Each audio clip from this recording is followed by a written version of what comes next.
Hey, folks, good morning and welcome to another episode of Steelers Morning Rush. I'm Alan Saunders. It is Wednesday, December 11th. The Pittsburgh Steelers will have their first practice of Week 15 as they prepare to play their in-state foes, the Philadelphia Eagles, this Sunday. I'll be on the south side for practice a little bit later at UPMC Rooney Sports Complex. Right now, we're going to talk about a question I got on the podcast yesterday. Actually, I was on last night's podcast. Steelers Afternoon Drive with Zachary Smith. Make sure you like, subscribe, hit that bell for notifications on the YouTube channel so you don't miss an episode of all the stuff we got going on here on the Steelers Now YouTube page. This is a question from Benjamin, who is a longtime member of the audience here, who says that beating Philly and Kansas City would help in the strength of victory category, which could come into play regard to sitting against Buffalo. The Bills' last 3 games are probable wins, but won't help their SOV much. Alan, do I have that right? Yes, that is correct. So right now, the Steelers and Bills are tied for the 2nd seed, and they are down to about the 4th tiebreaker, which is strength of victory. I don't know that this is going to matter that much, but I do appreciate when a question takes me fairly far into the weeds to answer, and this one did. So let's dive into it. So the NFL basically has 2 tie-breaking procedures. One is for teams within the same division, and one is for teams in different divisions. They use these tiebreakers for all sorts of things, like the wild card teams primarily, but also like which among the division winners will get first round buys, the draft order, things like that. So these tiebreakers work similarly. And then, of course, each tiebreaker has a 2-club and 3-club version, but the differences between those are the same. So if you have teams within a division, the Steelers and the Ravens, okay, the first tiebreaker is the head-to-head between those teams. And, of course, in the division, you're going to have 2 games between them. The Steelers don't play the Bills. They don't play the Texans. So if they are in a tiebreaker situation for the 2nd seed, 3rd seed, or 2nd or 3rd seed, they cannot use a head-to-head tiebreaker. They do play the Chiefs. So if they were to beat the Chiefs and end up tied with Kansas City in the AFC seeding, they would pass the Chiefs because of their head-to-head tiebreaker. Now, for divisional opponents, there's a second step, which is the record in the division. So the Steelers and Ravens, they have tied. Let's say the Steelers lose to the Ravens and they have tied their season series. Okay, and they end up the end of the regular season tied in overall record. Okay, so the Steelers and Ravens are 1-1 against each other, and let's say they both finish 11-6. Okay, something like that. The first tiebreaker between the Steelers and the Ravens would be their record in the AFC North. Okay, and the Steelers are currently 3-1. The Ravens are currently 2-2. Of course, the Steelers lose the Ravens. They both have 2 losses. We wouldn't know how it works out. The Steelers still have 1 more game against the Bengals. Ravens still have 1 more game against the Browns. But that would be the second tiebreaker only for divisional tiebreakers. And also, if you have multiple teams tied and some teams are from the same division and some teams are not from the same division, the divisional tiebreakers apply first. So those multi-division tiebreakers only apply from 1 team in each division. So when you talk about wild cards, you're going to rank the wild cards from 1 division and then apply that first wild card to the opposing. So in the NFC North or in the NFC, where it looks like the Packers and the Vikings are both going to be wild card teams, you rank the Packers against the Vikings, and then the Packers against the other teams they're tied with, and then the Vikings against the other teams they're tied with. Assuming the Packers are ahead of the Vikings, whatever. I don't know how their tiebreakers work.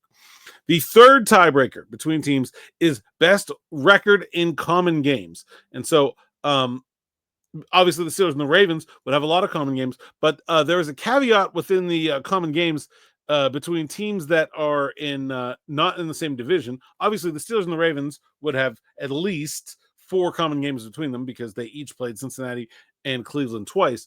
But teams that are not in the same division, they have to have played 4 common games between the games between common opponents for that to work. So as of right now, the Buffalo Bills and the Pittsburgh Steelers have not played 4 games between common opponents. The Bills have played the Baltimore Ravens and they have played the New York Jets. But to this point, they've only played the Jets once.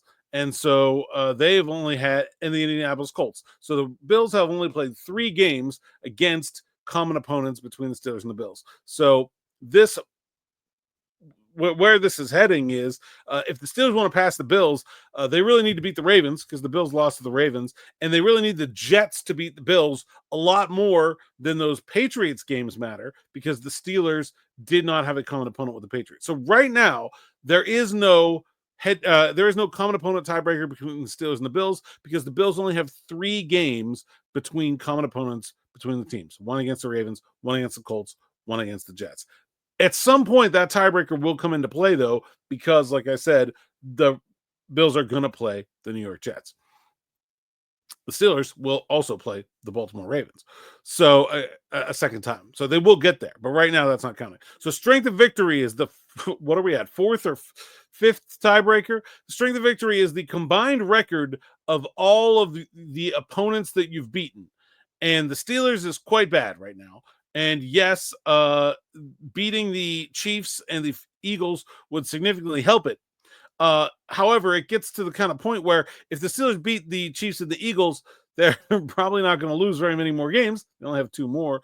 Like, who would they end up tied with where all of the rest of these tiebreakers would not apply? Now, the Steelers and Bills could end up tied in this head-to-head in the common opponents, but the Steelers and Chiefs can't tie because they're going to play head-to-head. Whoever wins that game will be ahead in that tiebreaker. The Steelers and the Ravens, could tie in the scenario where they beat those 2 teams and then lose to the Ravens, but seems very unlikely. They're already, 2 games up on the Ravens. If they beat the Chiefs and the Eagles, they're pretty much there, right? And so, not to say that this doesn't play a factor, because it kind of does. Like right now, if the Steelers beat the Eagles and the Bills beat the Lions, that's the Lions are actually the better team.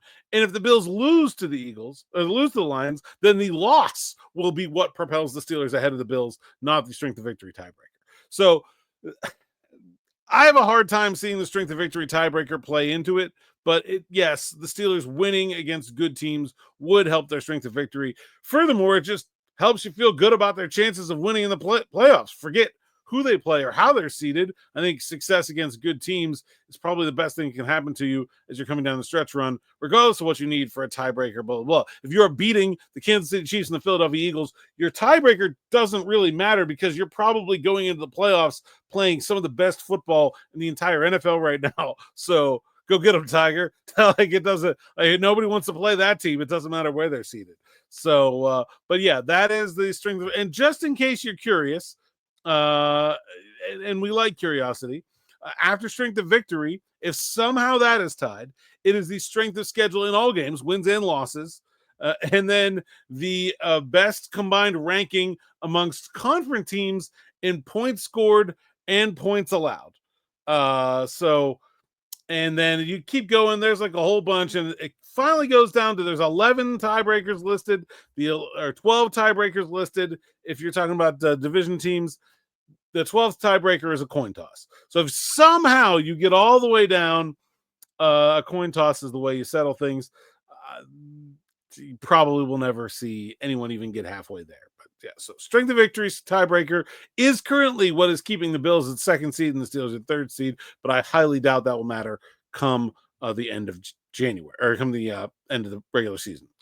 That's all I got for right now. Like, subscribe, hit that bell for notifications so you don't miss a thing here on the YouTube channel. I'll be back with more sights and sounds, locker room videos, and another episode of Steelers Afternoon Drive with me and Zachary Smith at 6 p.m. Thanks for listening. Thanks for watching. Until next time, enjoy.